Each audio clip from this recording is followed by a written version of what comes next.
छन्नू की बकरी रानी घर के पास चढ़ते चढ़ते एक जगह पर चारों पैर एक तरफ करके बैठ गई। वो बहुत परेशान दिखाई दे रही थी। वो मदद के लिए पुकार रही थी। छन्नू ने जब उसे देखा तो उसने अपनी पत्नी लाजो को आवाज दी। लाजो, बाहर आओ, देखो रानी को क्या हो गया है, बीमार तो नहीं हो गई? अरे ये तो बच्चा जन्ने वाली है, आप बैठिए, मैं सब देख लूंगी। रानी बकरी ने दो प्यारे प्यारे बच्चों को जन्म दिया तो छन्नू के घर में खुशहाली का वातावरण छा गया।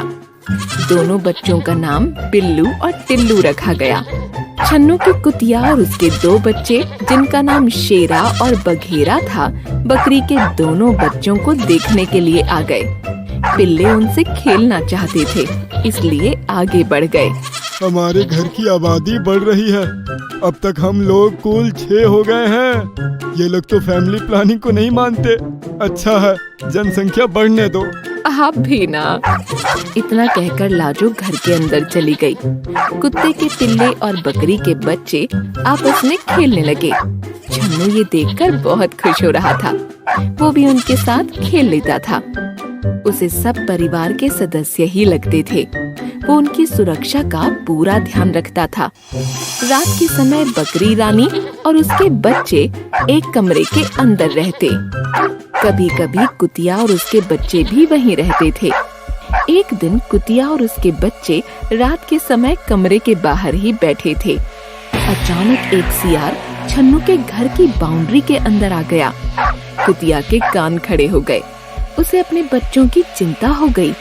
उसने झट से शेरा और बघेरा को पीछे सुरक्षित स्थान पर भेज दिया और उनके आगे खुद सतर्क होकर बैठ गई। सियार ने रानी बकरी के कमरे में जाने की कोशिश की। वो बार बार दरवाजे को धकेलना चाहता था। जब दरवाजा नहीं खुला तो वो कुतिया और उसके बच्चों की तरफ मुड़ गया। कुतिया ने पूरी तरह से बच्चों को अपने पीछे सुरक्षा में ढक लिया। सियार आगे बढ़ा तो माँ कुतिया उससे लड़ पड़ी। दोनों में लड़ाई होने लगी। सियार बच्चों की तरफ जाने लगता तो कुतिया उस पर टूट पड़ती। अपने बच्चों को बचाने में उसकी जान पर बनाई। छन्नू तब तक डंडा लेकर बाहर आ गया। सियार वहाँ से भाग गया, लेकिन कुतिया पूरी तरह से घायल हो चुकी थी। आज तक कभी यहाँ सियार नहीं आया था। आज पहली बार ये खतरा सामने आ गया। यदि मुझे इसका अंदाजा होता तो मैं इन्हें भी कमरे के अंदर ही रखता। मेरी प्यारी कुतिया देखो, पूरी तरह से घायल हो गई है। दोनों बच्चे शेरा और बघेरा आकर अपनी माँ को उठाने की कोशिश करने लगे। कुतिया हिल भी नहीं पा रही थी। माँ उठो, सियार भाग गया। तुमने बड़ी बहादुरी दिखाई। तुम कुछ बोल क्यों नहीं रही हो? हाँ माँ, कुछ तो बोलो। तुम्हें बहुत चोट लगी है। मैं चाट कर ठीक कर दूंगा। मेरी माँ बहुत बहादुर है। माँ उठ जाओ ना, मुझसे बातें करो ना। कुतिया बेचारी कुछ देर पहले ही भगवान को प्यारी हो गई थी। उसका निर्जीव शरीर भला अब क्या बोलता। छन्नू और लाजो की आंखों में आंसू आ गए।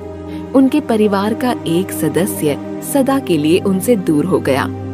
शेरा और बघेरा अनाथ हो गए। छन्नू और लाजो को उन पर बड़ी दया आ रही थी।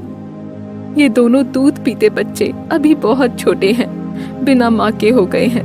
इन्हें तो ये भी नहीं पता कि अब इनकी माँ इस दुनिया में नहीं रही। रानी बकरी भी वहाँ पहुँच गई थी। उसने सब समझ लिया। वो शेरा और बघेरा के पास आ गई। उसकी ममता का आंचल बहुत बड़ा था। उसने दोनों बच्चों को अपना लिया।